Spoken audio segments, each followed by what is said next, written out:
By certainly thanking everybody for taking your time out of what has to be a very busy schedule for all of us to participate in our strategic planning for the Pitman School District. I'm Steve Crispin, Interim Superintendent of Schools, and I'm just going to provide a couple of different introductions. Certainly, as I've expressed at a number of different venues, there is no more critical time in the Pitman School District than what we're experiencing right now.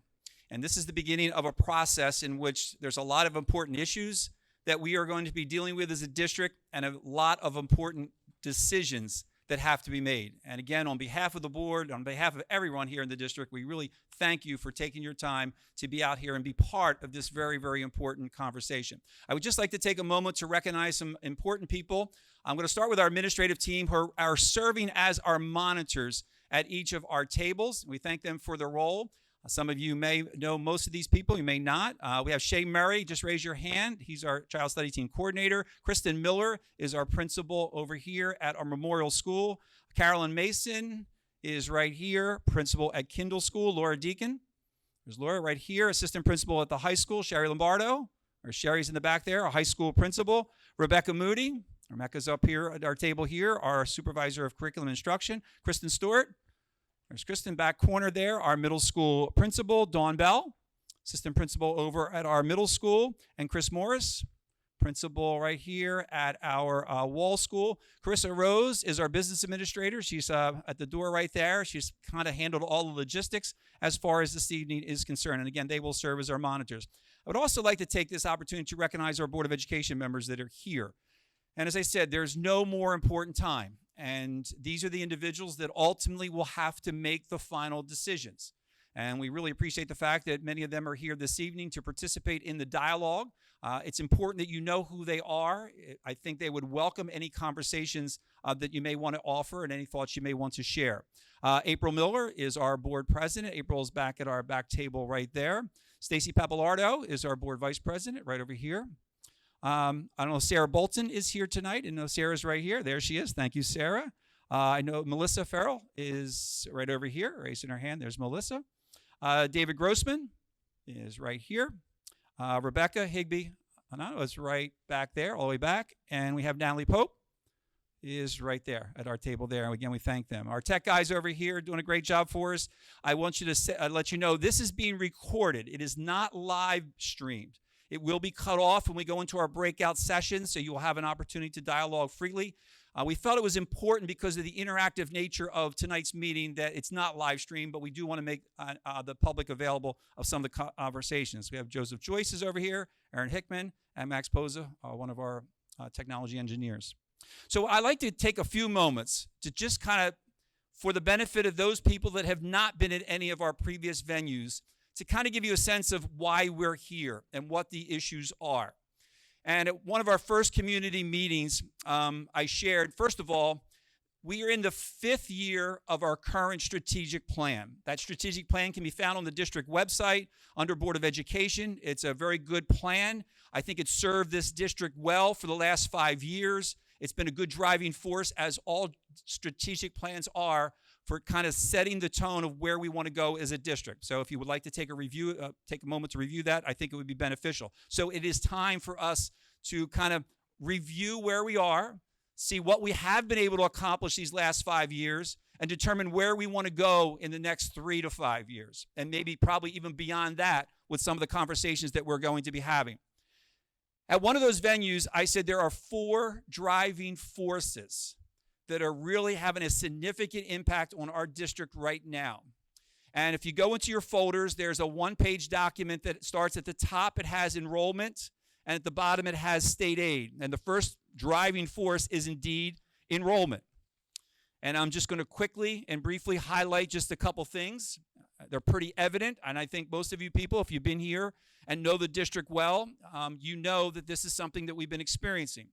So just take a look at the first column of 2011, 2012. If you go to the bottom and do some quick math, I think that should come out to 1,528 students is what we had in the district 10 years ago, a little bit more than 10 years ago. If you slide over to our current, this was as of October 14th of 2022, do some quick math, that's 1,154 students. If I did it correctly, it's a difference of 374 students. That is significant. And we're going to talk a little bit about funding. We're going to talk a little bit about state aid, but just understand state aid is 100% driven by the number of students in your district.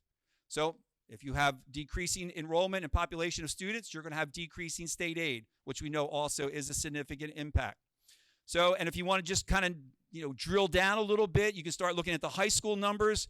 You can look over in 2011 and 2012. I come out with 443, a little bit more than 10 years ago. And if you look at the current, it's 338.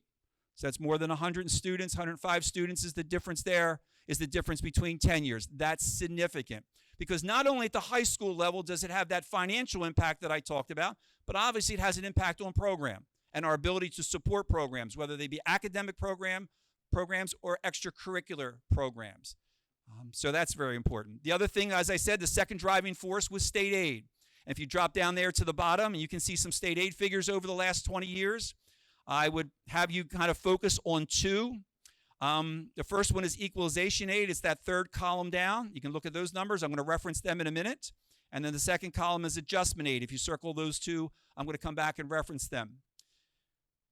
I don't want to go into too much detail, but try to keep this as simplistic as I possibly can. I mentioned just previously that our state aid is driven by student population. This funding formula was established a number of years ago, and has been the case many years in the world of politics and education. When they established this formula, first couple of years, it was funded the way the formula was designed.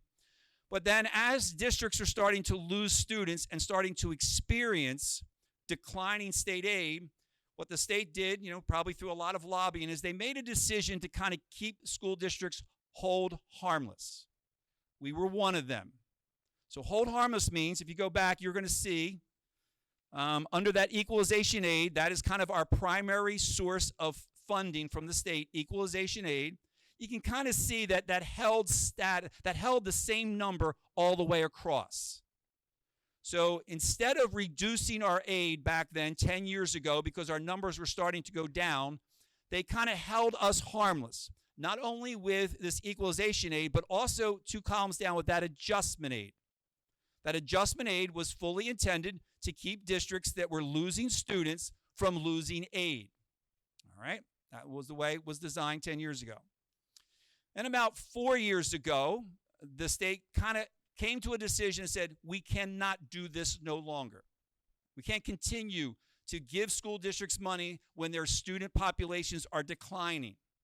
So that's when you start to see, if you look back about 4 years, look at that adjustment aid. That adjustment aid kind of held for a while, but then in about the 1920 year, which I think was the first year, they may start making adjustments, you start to see that not only decrease, but eventually go away. And you can see that's a significant amount of funding. So it was 1.4, 1.6 million at one time, down to zero. And that's had a significant impact on our ability to maintain staff and maintain programs. So that's kind of where we are. So what the state is doing right now, we're in a period in which they are adjusting our aid to more or less kind of take back all that additional aid that they had previously given us to get us back to where we should be. So we've seen a significant decrease in just this last couple of years. For example, just the difference between, you can look at the bottom, it's there, all right? So between 2021 and 21-22, we lost almost $900,000 in state aid. And in the budget that we're currently in, this current school year, this budget lost $1.1 million. And that's hard, again, not hard, but it's impossible to maintain programs when that is one of your primary sources of revenue. We don't know what the future, we have 2 more years of this adjustment that we're going through. We have no idea how we're going to be impacted next year. We're kind of hoping that we're getting over the hump, but time will tell. So that's number one. So number one was enrollment. Number two was state aid. The third driving force is our facilities.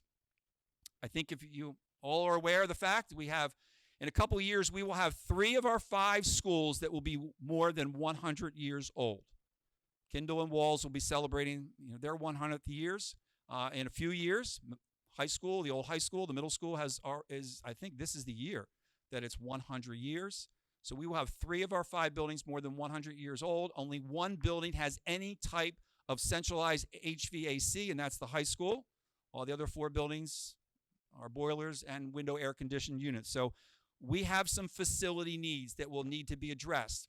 And the reason this is a driving force right now is because in 3 years, we will have a bond that's currently paying for some of the additions and renovations that occurred 20-some years ago that will go off the books. And if there's an opportunity to address facility needs through another referendum, if that's what this community decides, if it's what the Board of Education decides, there is an opportunity, a window out there where one bond potentially goes off and another bond goes on, which minimizes the tax impact. Still an increase, but it minimizes that impact, so it's not felt so much by the taxpayers. So there's going to be some very important decisions that are going to have to be made in the areas of facilities. And then the third and fourth option is kind of that financing options that I mentioned, is the fact that we have this opportunity in this window, but this window is getting very tight. We are in a situation right now where, unfortunately, because we are where we are, in order to meet that timeline, if that's the desire, again, of the community, of the board, this Board of Education would have to make a decision, I would say probably by the end of this school year in the summer, in terms of where we're going to be going with some things. Is there going to be a referendum? What is it going to include? With the hopes of allowing architects to do the design so that hopefully there could be a referendum sometime in the year 2024. Probably toward the end of that year, because we're going to need time to kind of get it all together. So probably in the fall of 2024, there'd be a referendum. Then they would sell bonds, and then the new debt would come on. The last thing that I want to mention is, I've mentioned facilities, and that's a very important piece of this conversation. And for those individuals that have been at board meetings, have been at any of our community meetings, you've heard us talk about the fact that there's multiple layers to the conversation. This is the first layer, and it's a very important layer. It lays the framework for everything that's going to come later. You're in this process, you're going to probably be talking about the educational program. And through this process, you're probably going to be talking about facilities. And through this process, you're going to be talking about, what would be the best way in terms of structuring our schools, all important parts of this conversation. So this forms like the foundation for the decisions that are to come. So Terry will be leading you through, and you will hopefully be coming out with our new 3 to 5 year plan that will kind of drive those conversations. But because of the timeline that we're in, we cannot wait until this is 100% completed before we can begin conversations about the other two, what we see as critical issues. First critical issue is grade school configuration. This community, ultimately the Board of Education, must make a decision relative to the future of our grade level configuration, of which there are multiple options, all the way potentially from status quo, 5 schools, renovate, improve, whatever needs to be done to maintain. You could go all the way down potentially, and I'm not sure that this is not, but it could be to 2 schools. You could add theoretically, and not just theoretically, please, add to the high school and bring middle school, high school together. And theoretically, you could add to Memorial School and put all the elementary schools at Memorial and close 3 buildings. All right? That's theoretically. I'm not sure about there's other issues involved, but let's just kind of put that out there. So you can see, and then there's multiple options of combinations in between. So that's one issue that needs to be discussed. The second issue that needs to be discussed is high school sustainability. The numbers, as we've already seen, are somewhat low. Our ability to maintain program is being challenged. I think it's in a great place, but I don't know that we would want to see any more reductions in students. I would say probably in our largest struggles are not necessarily academic, but they're more co-curricular. The number of students that are participating in sports, the fact that there are sports teams that we cannot support on our own and we have to join together with other schools. There's other activities that have very limited numbers of students.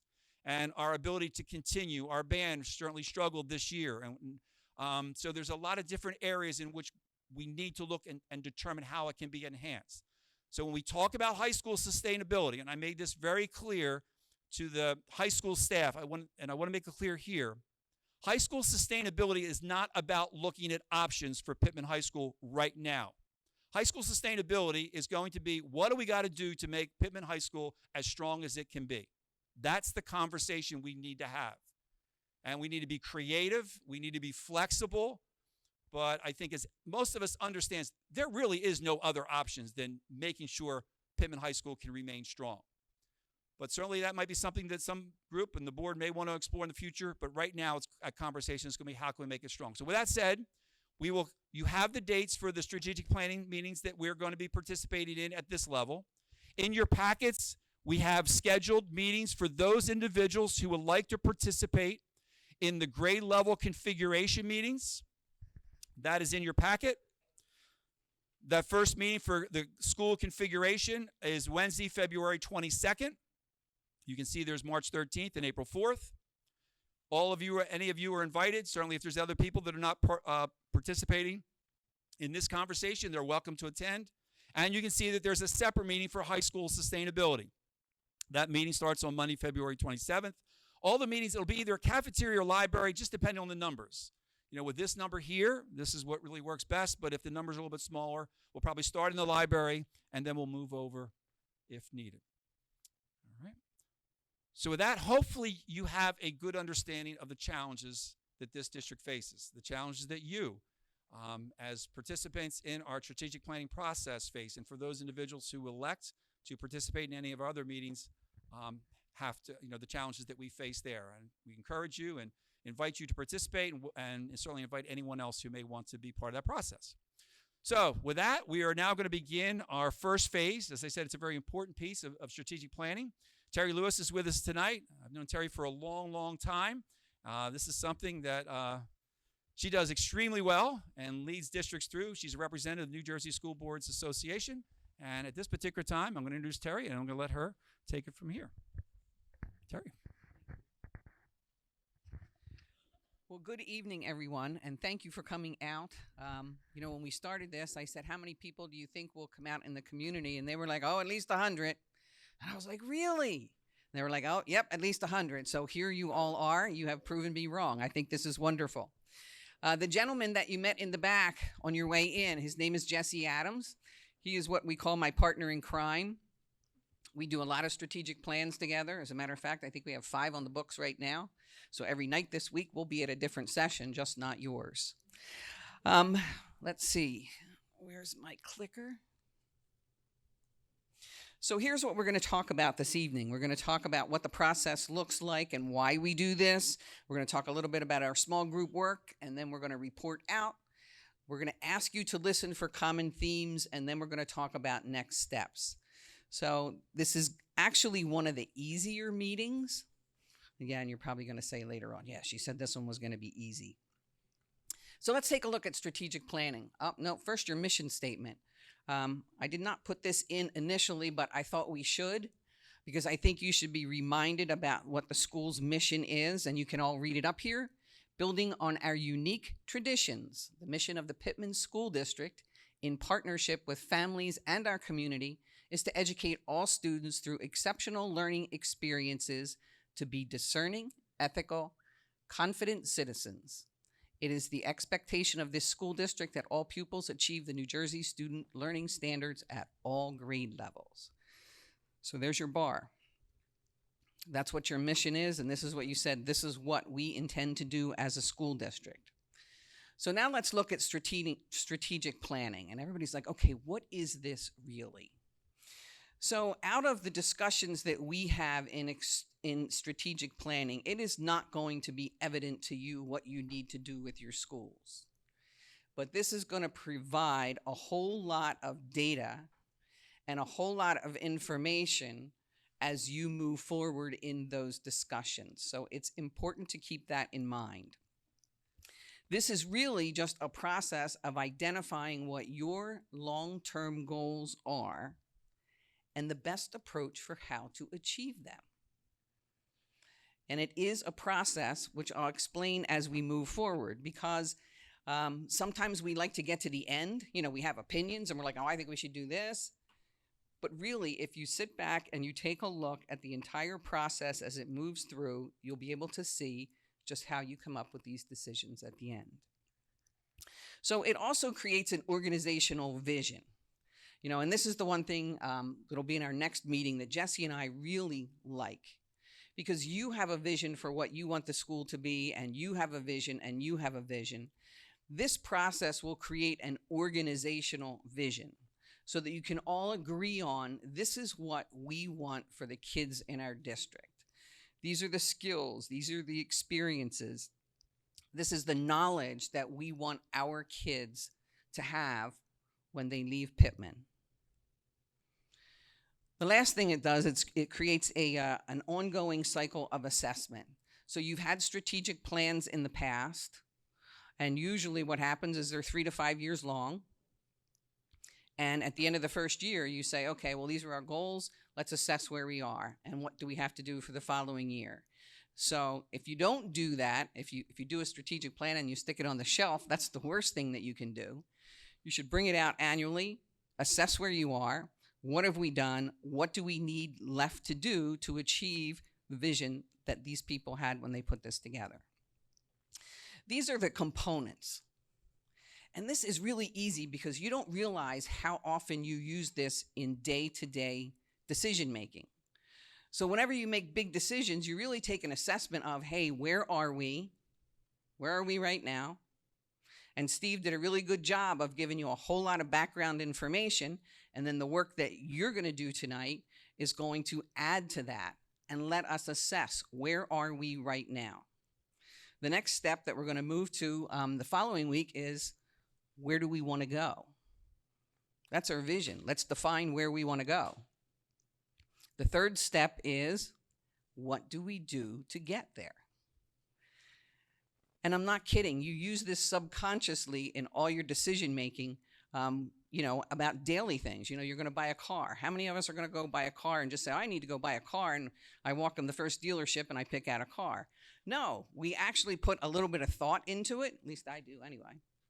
You put a little bit of thought into it and you go, okay, so what do I have going for me? Okay, I have a couple of $1,000 in the bank. I have a little bit of money. What are the challenges? Well, maybe I don't have enough money to get what I want, or maybe I have too many drivers in the house. Then I start looking at my vision. Okay, well, here's where I am. Where do I want to be? Well, I want a car that's big enough to hold everybody. I want one that's easy on gas. So you start putting your vision into that, and then later on you go, okay, so how am I going to get there? Well, I'm going to research some cars. I'm going to find some that will hold 8 people and some that are easy on gas, and maybe I'm into sustainability, so I want a hybrid. So you do a little bit of research. That's what strategic planning is.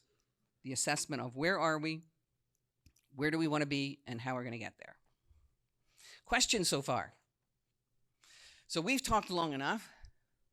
So we're going to let you do the talking now.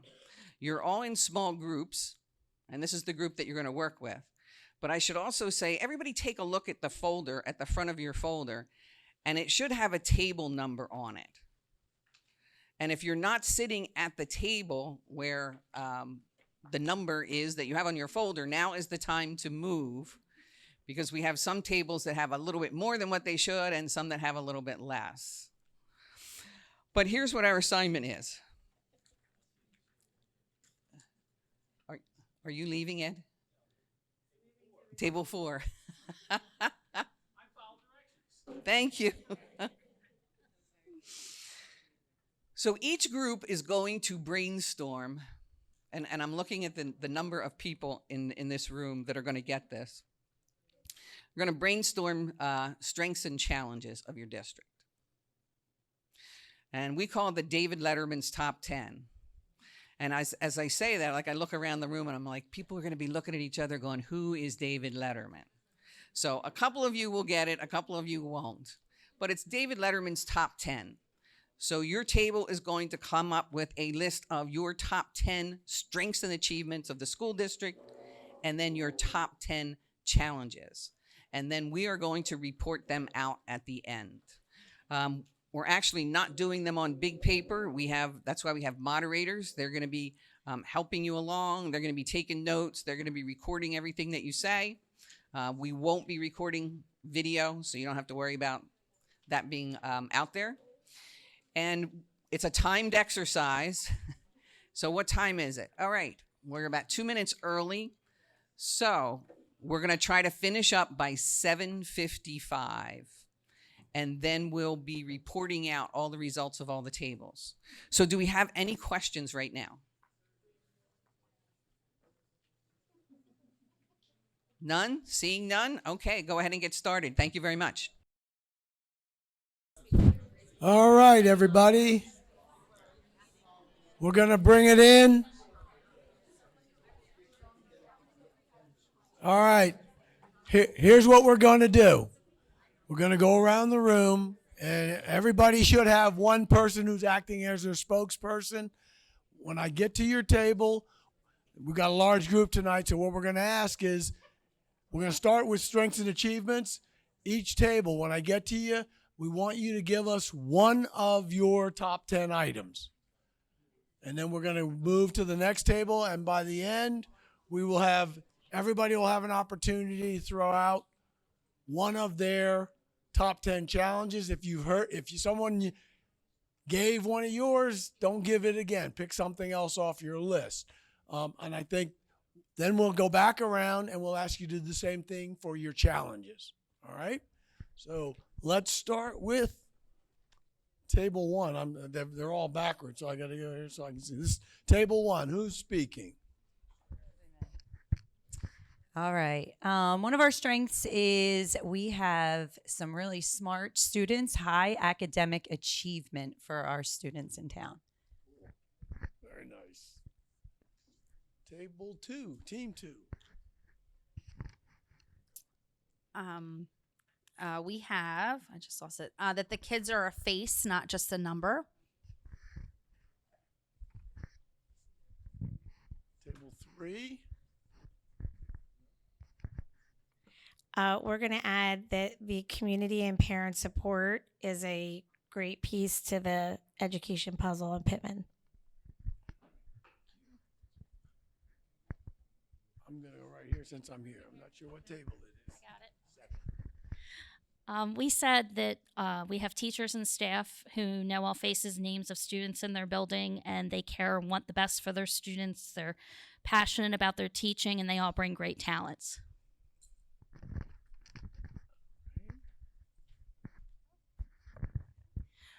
We discussed the recent grant for the pre-K early childhood program in the district, and that gets our youngest students and has a better chance of an early enrollment and higher chance of continuity through the district to increase enrollment. Thank you. We thought the participation opportunities, the co-curricular options that the students had to try not just one thing but multiple activities was a great strength.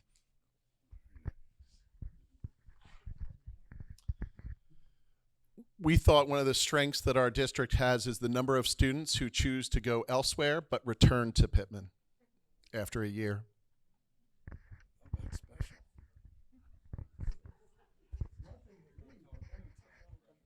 We identified small class sizes as a strength. Small class size.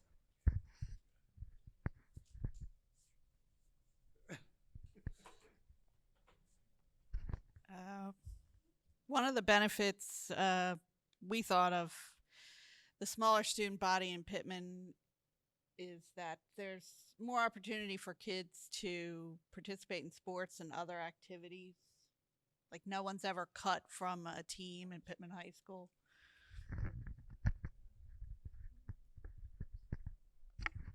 Our number one strengths and achievements are neighborhood schools and how they're valued by the community. All right. A lot of good ones. We're going to go backwards, and we're going to hear some of your challenges. All right. One of our challenges was class size swings. So having a large number and then having a small number and vice versa.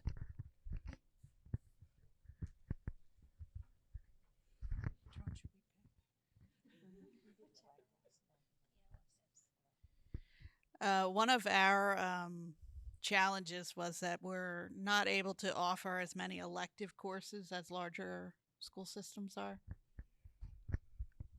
It's tough for small schools. One of our challenges was staff cuts from budget.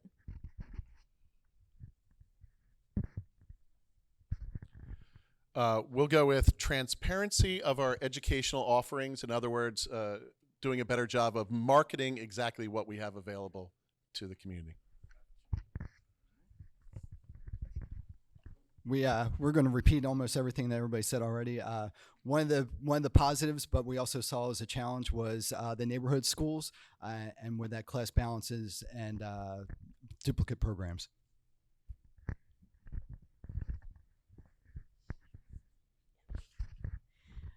We talked about a difficulty with having enough providers in special education to make sure that IEP 504s are implemented to fidelity as actual service professionals.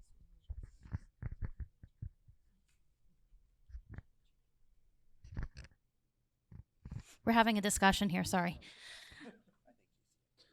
We said one of the challenges that is very obvious to, I think, everybody in the community is competing to keep our kids here in Pitman when you have schools like GCIT and other private schools in the area that look shiny and new and have lots of exciting things. And we kind of talked about how we need to do a better job of showing what shiny, cool things we have to kind of tempt people to stay here.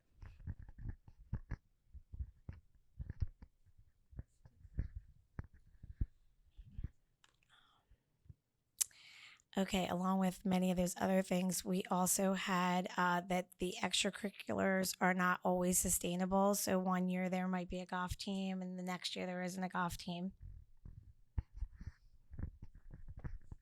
Can I ask a question on that? I understand that. You have it the 1 year and you can't have it the next. What happens to those kids who invested their time in that? Do they have an option somewhere else? I don't have an answer to that. Yeah, okay, that you did. So you try to give them that. Got you. Wow. Gee, thanks. Just the maintenance of the older buildings and enrollment that we talked about, I guess. We're struggling to find extra ones. So one of our strengths was the legacy in the community we talked about. So we also said that one of the weaknesses is that sometimes in this town, people are reluctant to change. I can understand that. Tradition. Right? Yeah, I was going to say, is there any? All right, no wars here, right? A lot of good achievements, a lot of pride, but a lot of what I would look at as pretty significant challenges, right? And the size of your district makes it even tougher, right? Any strengths that you may not have heard that you might want to bring up, that you really want to share with the group? Any table have one? I got two. One of the strengths for the high school program is the AP course availability that we offer and the ability to have our students take dual credit with our program partnership with Camden County College.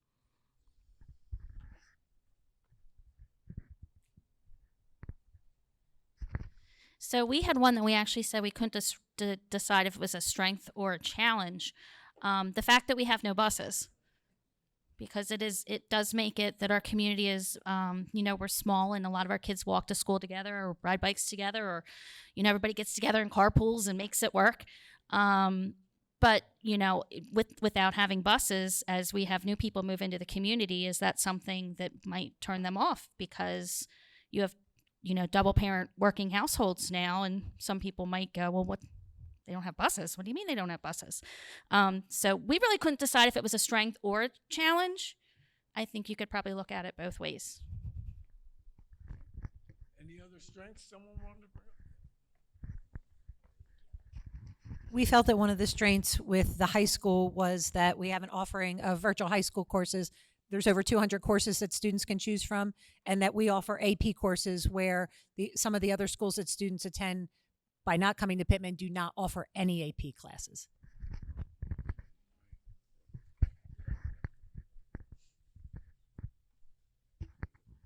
We said that the community is safe because everyone knows each other and everyone's watching out for each other's kids, and the schools in general are safe. We said the strength of a public school education and the experience of public school educators. One more. Let's go. We'll take two more, and then I'm going to ask if anybody has any challenges that you didn't hear that you want to. We felt that the way Pitman is perceived from outside communities is very positive, and we have a good reputation in surrounding communities.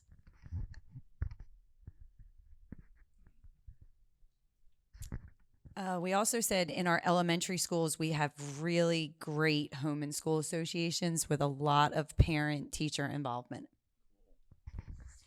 All right. Anybody have any challenges that you didn't hear that you really want to share with the group? Okay.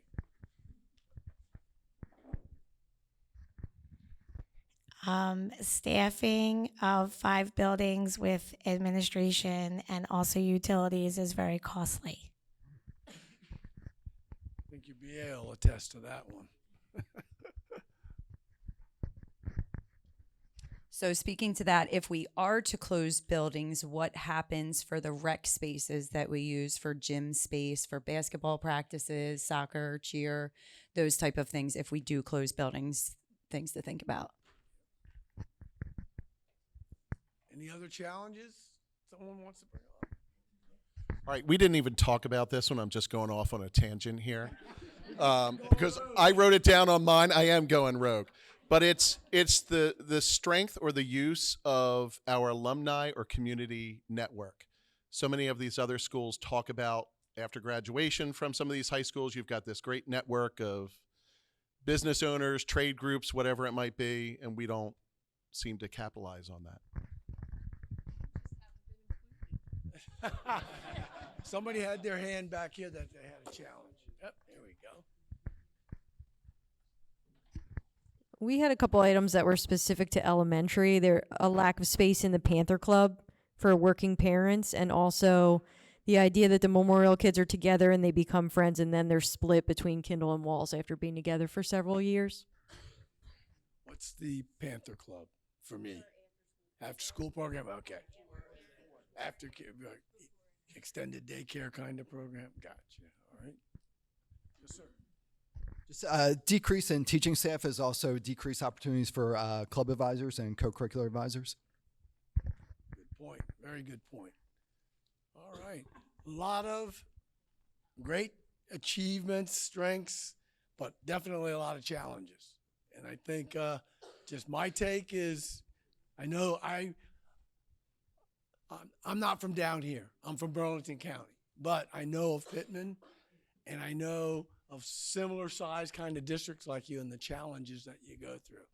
And the hometown piece of this thing, the close-knit feel, you know, I came from a small town. I love that. So, you know, if you can maintain that and do right by the kids, that's great stuff.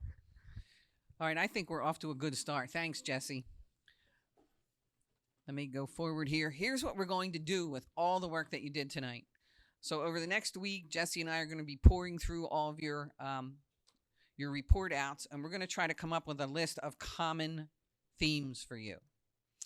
And we'll have that for you at the next meeting. Our next meeting is scheduled for February the 6th, 1 week from today, actually. And that is entitled, Where Do We Want to Go? Where do we want to be? Who do we want to be? That's our vision piece. And that to us is the most exciting part, because you get to look and say, here's what I wish we could give everyone. After that, we'll take the information from meeting 1 and meeting 2, and then we'll develop a community-wide survey that can be taken by community members and parents, any staff members that weren't able to make it, anybody that wants to participate in the survey. It'll be based on the information that you have here. It won't be exactly, like what are the strengths and challenges. We're going to base it off your common themes and ask them to rank some of them. So that'll narrow and focus that information for you. So that survey will be available from about the 15th of February through the 28th. We might even be able to extend it a day or two past that. Then we will be back here on March the 6th, and we'll take the results of these two meetings, this one and the following one on the 6th, plus the survey, and you'll begin working on goals and objectives. We'll have some independent work between there, and then we'll come back on March the 27th to finalize the goals and objectives. As Steve already mentioned to you, there are a couple of other groups that have meetings going on starting at the end of February. So it is really important that we complete at least meeting 1 and 2 to give them a lot of food for thought as they move forward in those discussions, because your window is really kind of short if you need to do anything in regards to spending the state's money. Any questions so far? Super. It was great. We enjoyed it. When we come back next week, Carissa, do you want them to keep the folders, or do you want them to bring them? You're going to keep them in. Okay. Bring your folders back with you next week. If I were you, I would put my name on it, because we usually find 1 or 2 of them laying around, and then somebody goes, I lost my folder and I don't know where it is. So write your name on it, so if it does get lost, we'll know who to get it back to. Thank you very much. And we will see you same time, same place on March the 6th.